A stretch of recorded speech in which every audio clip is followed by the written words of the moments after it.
All right, guys, we are going to start a system on this newer Street Glide here.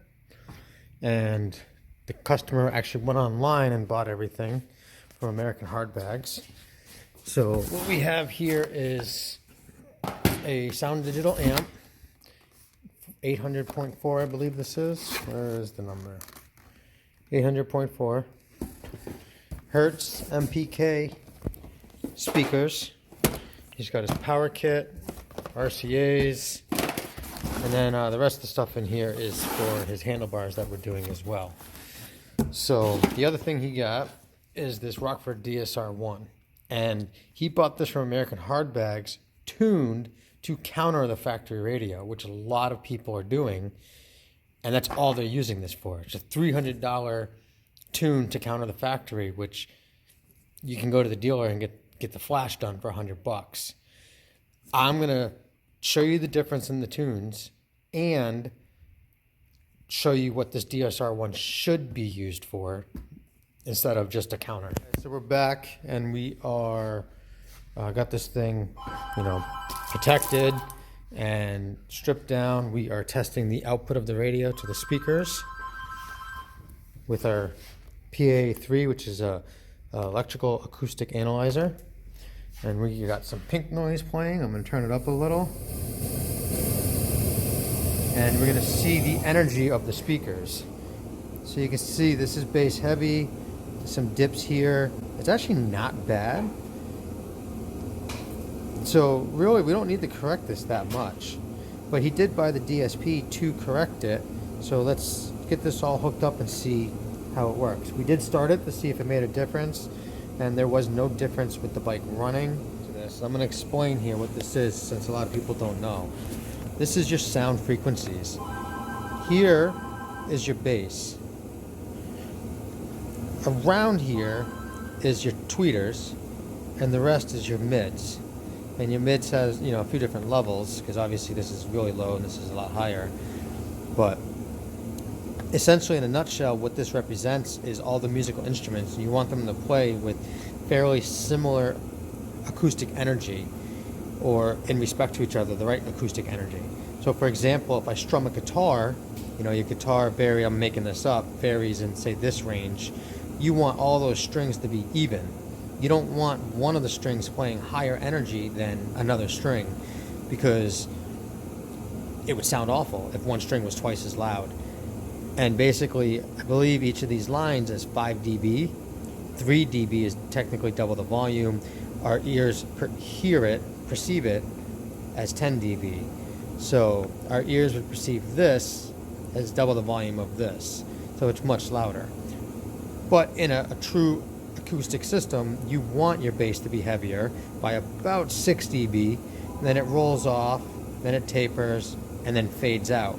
On the next slide, I'll post a picture of what the true USAC sound quality curve should look like.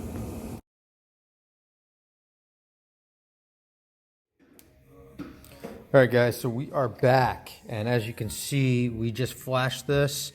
2-speaker upper fairing 1 amp, which is the best sound output. If you do want fade, I got another one, but that is the best, and you do lose your fade. This bike, we are just doing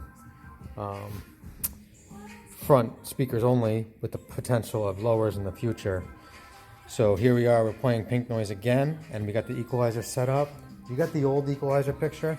I do. And you can see much more flat, very uniformed, and it is lacking bass, which is okay on the bike because we're pretty brutal on our speakers. And here's the old one, as we can see the difference of the two signals. Much more equal, better signal to work with out of our radio from flashing it. Then we're going to use the DSP to maximize it later, which I'll show you. This thing, the new handlebars are on. We are about to tune the amp before we start putting it all back together completely. So we're going to go find 1,000 hertz, and we're going to play it, and we're going to turn it all the way up. I usually go up to about there. We're going to come back here. We did our math already, and we are going to adjust this amp until we hit the rail voltage that we are looking for. So what channels are you on? 1 and 2? So channels 1 and 2, we want 110 volts out of this amp. Or 110 watts, I'm sorry. Alright, small technicality. We were on DC, now we're on AC and in action. Just didn't catch it. So we're going to adjust this. Our filter is on full range because we're using the DSP. We're going to adjust this so we hit our voltage for 110 watts out of this amp.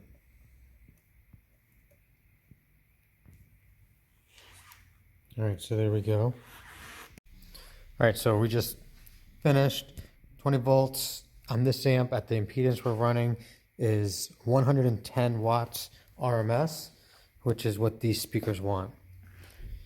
So we are gonna do the rear now. I won't bore you with the video on that, and we will be back. Right, we're back, and we are playing some pink noise. It's hard to see here, but we got the Hertz speakers in, we got the DSR1 in, we got our microphone makeshift set up here, and we are playing some pink noise, and you can see it's not too bad actually, but there's a high note here, a high note here. These are a little lower than I'd like, but I'm gonna fix it and taper some of this out. So I'm gonna open up the app for the DSR1 on my other phone, and I will be. All right, so here we are. We got our flat EQ, and we have some frequencies here that are a bit higher than the rest. So you want these to be higher, and then it kind of tapers. It's a little more of a taper than I'd like. So what I'm going to do is I'm going to find the first one. It's 160 and then 200. And I'm going to come here, 160, and I'm going to knock it down a couple dB. And then I'm going to go to 200, and I'm going to knock that down a couple dB. And you can see they're starting to even out. And I'm going to keep working this all the way through to get this as level as I can with a slight downward curve. And I will be back to show you the results.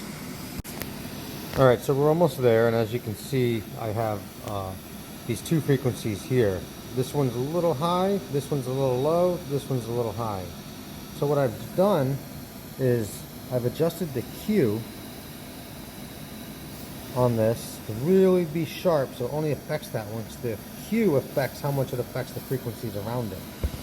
So I'm going to go ahead and make the Q so it's really sharp so it doesn't affect the frequencies around it, and I'm going to try to knock those down a little. Alright, so this is really the best I'm going to get it. Sometimes there's abnormalities that you can't fix, but it's pretty good. I'm going to let it settle here and stop talking.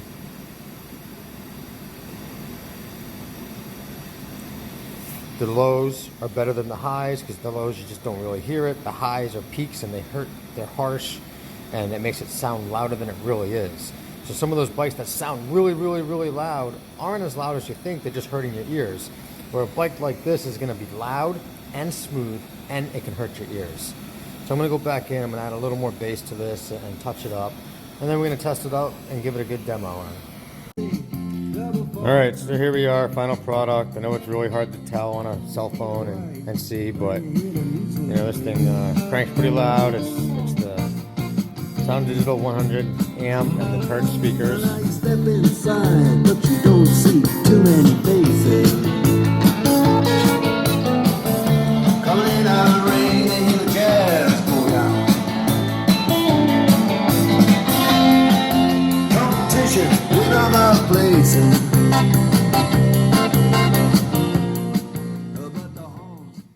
So I hope I did this video right and gave you guys a good idea of, you know, how you really install a DSR1, not just a $300 countering device. Sorry to the companies that are doing that, but that is my opinion. It's a waste of money. You're wasting a valuable product. Go to a shop, get it done right, or get the DSR1, do what you got to do, but still go to a shop and have them tune that part of it. Not all shops are created equal. Find yourself a good shop, because I can tell you right now, most shops won't know what I'm talking about.